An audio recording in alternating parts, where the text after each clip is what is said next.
Welcome back everyone. Today we're going to be going through my top lane tier list for the new patch 14.21. Now I know a lot of you are probably quite curious about our girls Camille and Gwen, where they're going to be sitting on the new patch, so we'll get to them shortly, but we're going to be starting in S tier. Now keep in mind this is a general tier list for all elo brackets, but it is weighted more so towards high elo, so champions like Kennen and Aurora, then definitely not going to be S tier in bronze or iron, and champions like Nasus are going to be doing a bit higher if you're playing in lower elo brackets, but this is weighted towards high elo, but still more of a general tier list that should apply to the majority, but I'll be giving my reasoning for each champion. Now we'll start in S tier, Kennen and Aurora. These are the best blind picks on the patch by far, and they are very powerful out of lane. They scale really hard at 1 to 2 items, they spike really hard I should say, and they have very impactful ultis if you can get creative flanks and use the lead that you're gaining from lane. They're going to be quite powerful, so the main reason they are in S tier is because they don't really have counter picks. They do have answers that can go even, but there's no champion that you verse as Kennen or Aurora that you feel miserable if you have really high mastery on these champions. Now as for A tier, I definitely underrated Cassante on the new patch. After reading that essay, or I should say skimming that essay on the patch notes, I thought he'd be quite a lot weaker, because they removed a lot of skill expression, but instead they made him very easy to play and very overpowered. This champion is probably the best melee blind pick on the entire patch. It doesn't really have anything that can hard shit on it. Now ranged champions do a lot better, because you can't reposition the W anymore, but you can't really lose to any melee champions at the moment. He even does good into matchups like Olaf now, so definitely a very powerful blind pick on the patch, and still scales quite nicely into team fighting. Now as for Jax, with the lethal tempo buff coming in shortly, even though Bork did get nerfed, you don't really build Blade of the Ruined King very often on Jax, so it doesn't really affect him. That small buff to lethal tempo is quite nice for him, but he's just such a flexible champion. You can take Grasp, Fleet, or lethal tempo, depending on your matchup. And I would say this is one of the champions that is going to be good regardless of which elo bracket you're playing in. Now as for Fiora, she's also a really good blind pick, really powerful in lane, and she scales quite well in the durability meta while all the items being weaker, less damage in the game. Of course she does very well, and she's just a really solid champion in general. Now you do need to get fed in lane and translate that well into the mid game on her, but if she is so strong in lane you should be able to do that in most of your matchups unless you come up against a really good Kennen or Aurora player, but luckily those are very rare. Now as for Riven, she did get a buff on the previous patch, not the one we're on now, so that did make her a bit stronger. Although Eclipse did get nerfed, I would still say this champion is extremely powerful in solo queue. She is such a good solo queue champ, really good at skirmishing, spikes really hard, and doesn't even scale that badly with Death Dance as your third item. She kind of gets a new awakening at that spike, so just a really good solo queue champ all around, and that buff definitely helped her. Now for Yone, the Bork nerf hurt him a lot. He also got a nerf on this patch, however 1% W is pretty laughable, but the Blade of the Ruined King, I would say, is such a key element to why this champion is OP.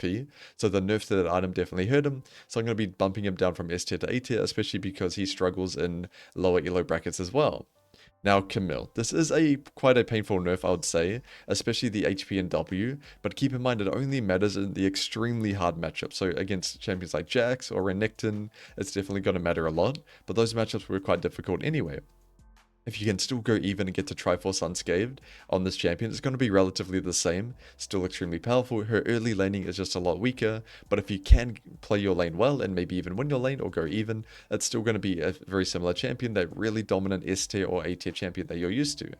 Now for Darius, I would say he is kind of got a new awakening with his new build. You can go Triforce on him now instead of the nerf Stridebreaker. You can still go Stridebreaker into ranged matchups, but Triforce value went up a lot. So if you verse a melee champion, especially if they're going to be fighting you in side lane a lot, Triforce on Darius does make this champion quite strong. And he still scales extremely well. So just a great strong laner that scales well into the game. So a really good solo queue champion all around. Now as for Gwen, so Gwen, I would say the nerf is quite painful. It does hurt her scaling a lot. However, in terms of Gwen as a champion, how it functions in the game, I don't think she's going to be very different. If you can get to your item, if you can get to 2 items or even 3 items with Rabadon's Death Cap level 16, you're still going to be one of the best top laners or one of the best champions in the entire game, and the nerf to that damage doesn't quite change that. Doing, let's just say, a ridiculous amount of damage, even though it gets slightly nerfed, she's still going to have that same effect where it's really good into champions that have to run towards you. So even though that damage is lower, it doesn't change how her early lane went that much, doesn't really change her item spikes that much, so still a really strong solo queue champion if you can pick her in the right scenarios. Now for Warwick, I will say the Blade of the Rune King nerf will probably hurt him a lot, but he's still a really good underrated solo queue top laner that's really hard to punish in lane, and not a lot of players know how to play into it. I would say this champion, the biggest benefactor of the biggest benefit, sorry, is still that he's very unusual to play into. Not many players know how to verse a barrier Warwick, so he's so hard to play against in lane if you don't have much experience against him, and even if you do, going even is kind of what you want to do. Unless you're playing a range champ, maybe you can shut him down a bit, but it's really hard to solo kill and gain individual advantages versus champion, and he's just so powerful in lane that I'm going to be keeping him in A tier. Now, moving on to Gnar. This is a champion I also underrated. He feels really good on the patch. This would be the best patch for Gnar, I would say. Not the specific patch, but this season feels extremely good for him. Everything else kind of got nerfed, but Gnar's Triforce and everything else is relatively similar. He feels really good, and you can get to your items quite easily in a lot of matchups. Great blind pick. I'd say he's one of the best jack-of-all-trades champions in League, where you're pretty good at everything. Your lane phase is decently strong, you scale pretty well, you're really good inside, really good in team fighting, so he's just a really strong all-rounder champ with no clear weaknesses. His early lane is actually that clear weaknesses 1 to 5, but if you can get to tier 2 boots in any matchup you play against, you're going to start to win pretty much the majority of them. So really good champion to pick up, definitely one I recommend trying on the patch. Now as for Udyr, I also underrated him. I would say this champion is mainly better in high elo, in my opinion, but if you're really good at Udyr, you can definitely make him work because he is just pretty unbeatable in lane for the majority of melee champions. So really good in lane, and even versus a range champion, if they're not exceptionally good at spacing, you have a lot of room to run them down. So such a powerful early game champion that you can really hard carry the early game on and push the pace of the game. Really good in high elo. The reason he's not that good in lower elo is because not many players know how to push the pace of the game and speed it up and close early, so you're not going to have that big of a benefit on him, because if you can get fed in lower elo on a champion like Jax or Camille, it's going to be way better than getting fed on Udyr. Even though getting fed on Udyr might be a bit easier because he's so powerful in the early lane. But in high elos, definitely a great champion. Now for Vladimir, I would say this champion is quite strong in lane, scales extremely well, and he is a really good blind pick as well. It is kind of hard to get off your spells, I'd say, compared to a Kennen or Aurora. It's harder to get value on this champion than them, and he's not as good of a blind pick as those two champs, so I'm going to be keeping him in low A tier for now. Now for Cassiopeia, she is one of the best blind picks in top lane. She's kind of similar to Aurora and Kennen in a way, where no real hard counters, but she is so hard to play that I would say it's really hard unless you're a Cassio 1-trig or a mid laner getting filled to top. So same reasoning as I normally give. Really good solo queue champion if you are a Cassio beast. Now for Zac, underrated champion, really powerful in lane, scales really hard, really good at team fighting.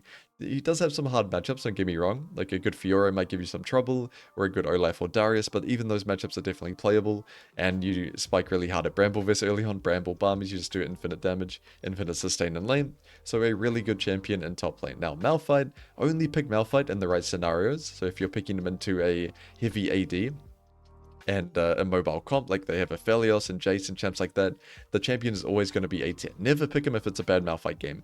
This is not a champion you blind pick or you just play. You only pick him in the right scenarios, and in those scenarios, he's going to be an A-tier champion. And maybe in extreme cases, if they full AD or something, he could even be S-tier. But most of the time, I'm going to be keeping him in low A.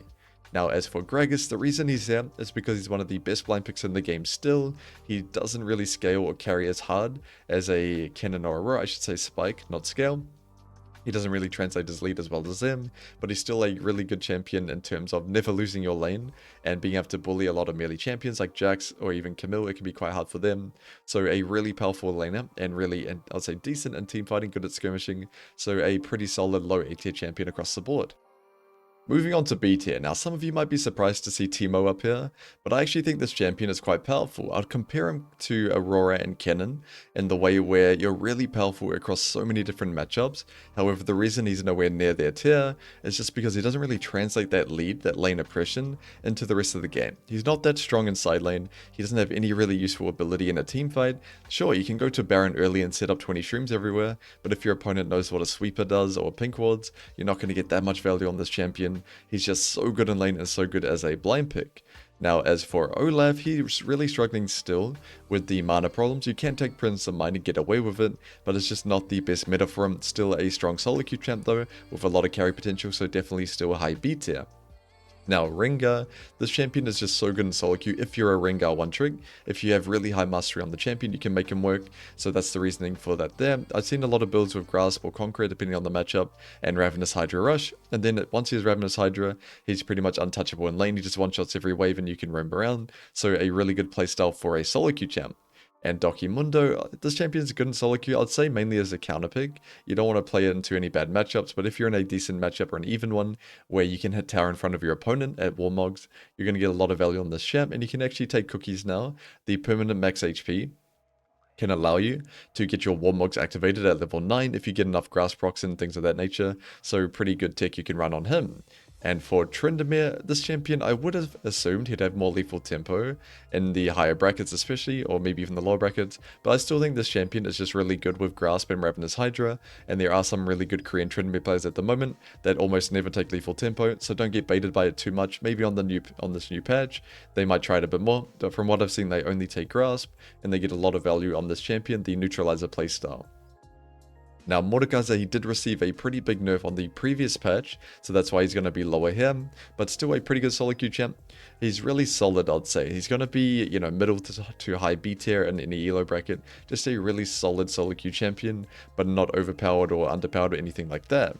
And Aatrox are very similar. He's going to be way weaker now. You notice on most of my tier lists throughout my channel, I normally put him in A tier. I'd say this is the worst season for him by far, so I'm going to be putting him in B tier. He feels very average because all of his items are so nerfed. Now for Garen, still a good champ. He's just a lot weaker than he was on the previous season, where last season he was pretty much overpowered. Now he's going to be a high B tier champ. Pretty good if you get your Stride Breaker unscathed and you scale up to 2-3 items. You're still going to be useful, of course, but that spike is just nowhere near as scary as it was before. Now for Sett, I still think he struggles really hard into any range matchup, especially if the range top player is decent, so that's why I've got him lower. He'd be A tier in lower elo brackets, but because in higher elo you can't play into a good Aurora, Kennen, or Gnar player, and any champion like that, I'm going to be keeping him in B. Now for Illaoi, a lot of players really hate playing up against her, but she's not the best solo queue champion by far. Still a good one, still a high B tier, nothing to sneeze at, but because it's really hard to translate your lead into the rest of the map, as you're pretty bad at team fighting, it's pretty hard to do anything other than just obliterate your opponent and blow up tier 2s in side lane. So I'm going to be keeping her in B tier as she's not very versatile. For Renekton, I'd say the item nerfs have still hurt him a lot.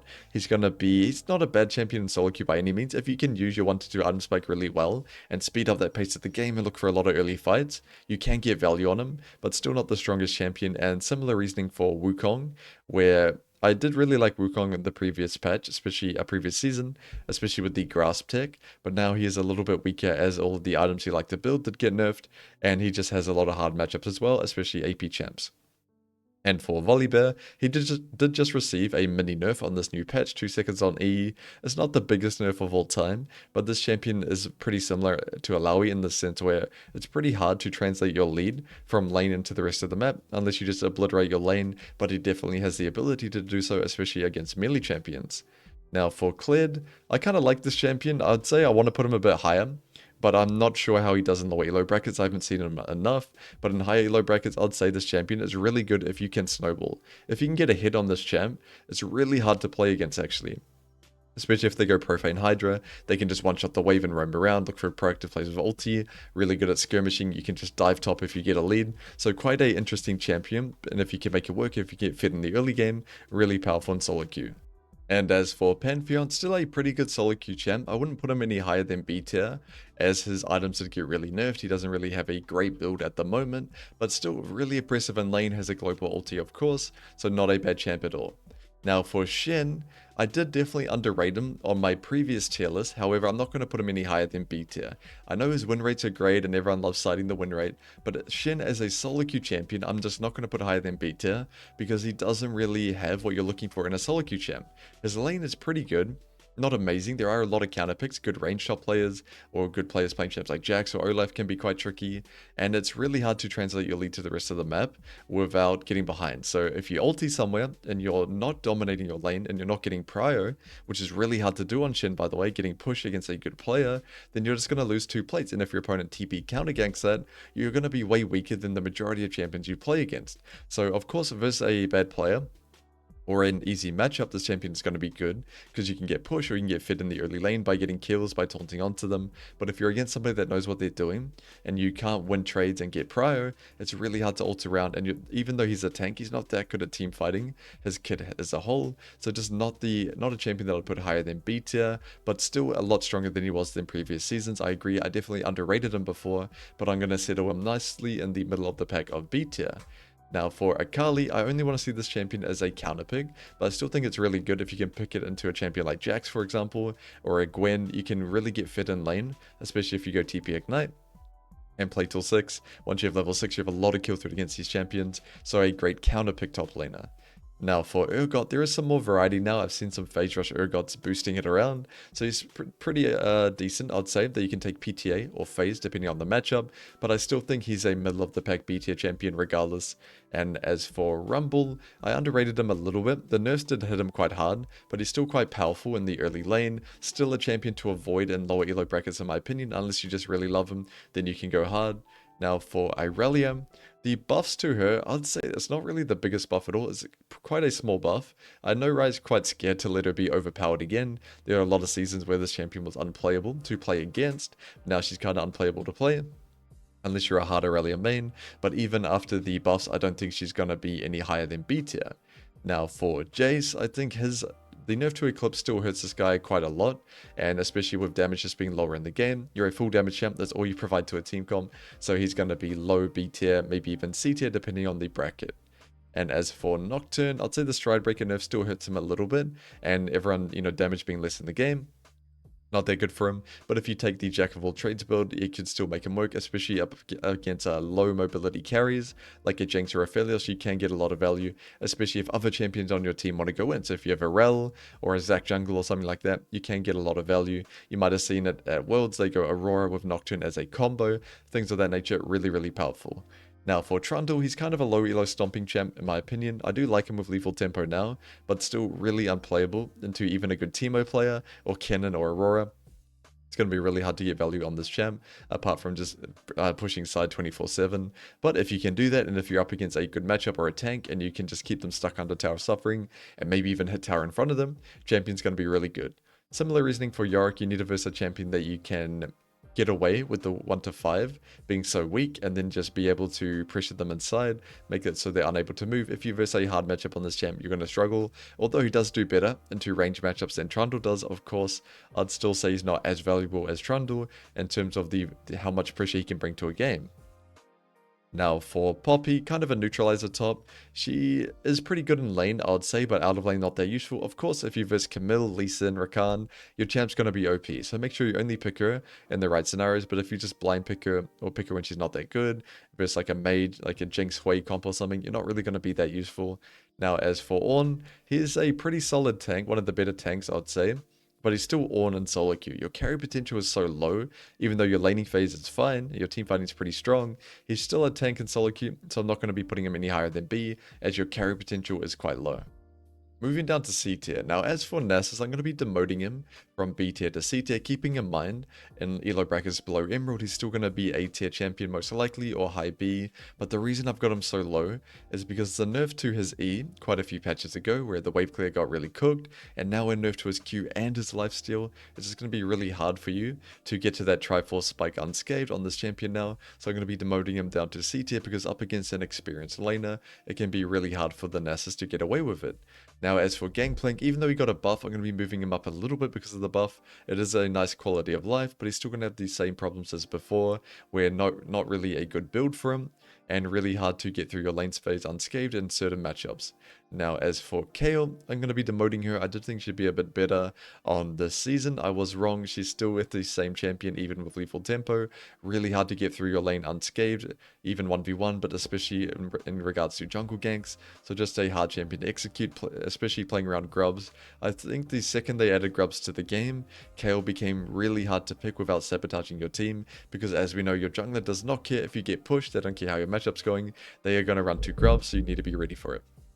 Now, as for Akshan, I'm going to be categorizing Akshan, Vayne, and Quinn in the same description, where they are just AD range top counter picks. It's not really going to be that useful, because once your opponent has tabbies and they're playing a bruiser champion, they can probably beat you anyway. If you're playing Olaf versus Vayne and you get level 6 with tabbies, you can probably just run her down if you had a Q, and same with matchups like Renekton or Aatrox. Pretty much any bruiser that you imagine these champions would be great into can now do fine into them. Like, yes, they can beat you in lane and get a small CS gap, but they still have an 80 carry top on their team comp, so just not great champions in regards to being a top laner, unless you're playing as a very certain counter picks to certain champions.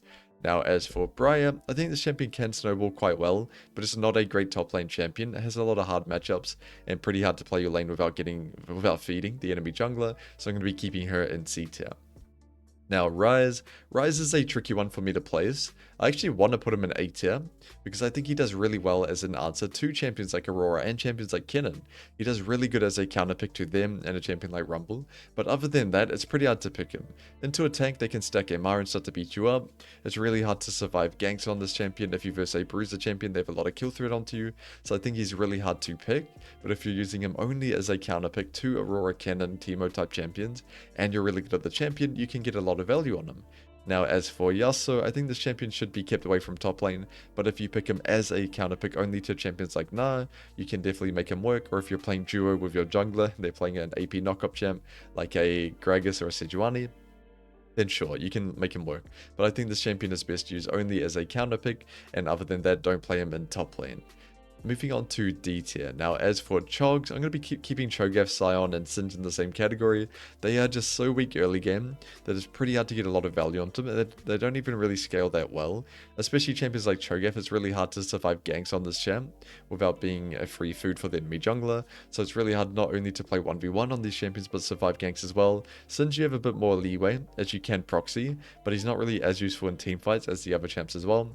So just pretty mediocre champions. Now, as for Tahm Kench, I'd say this champion is just pretty average at the moment. You can go neutral in a lot of matchups, you can go even, but you don't really provide much to a team comp, you don't scale that well. If you want to play a champ like Tahm, you might as well play a champ like Mundo, where even though Mundo's laning is way weaker than Tahm, you become one of the strongest champs in the game at one item, where Tahm just gets weaker and weaker, so it's not a great solo queue champion.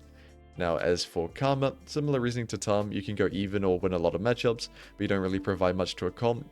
This is a champion that you kind of have to get carried on. You need your jungler to play really well, I would say. Or maybe your ADC gets fed or something like that. But if you play Karma and your team's not doing well, even if you have a little bit of a lead in your lane, you are going to lose.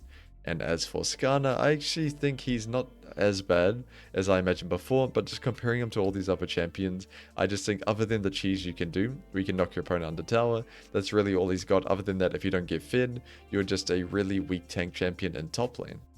Alright everyone, that's it for now, and if you're somebody that came in to check on Camille and Gwen and see where they're sitting, hopefully this video helped ease your fears a little bit. They're still going to be great solo queue champions, we're just going to have to work around the nerfs. And if you have any other questions about any other champion, feel free to let me know down in the comments, and I'll see you all next time.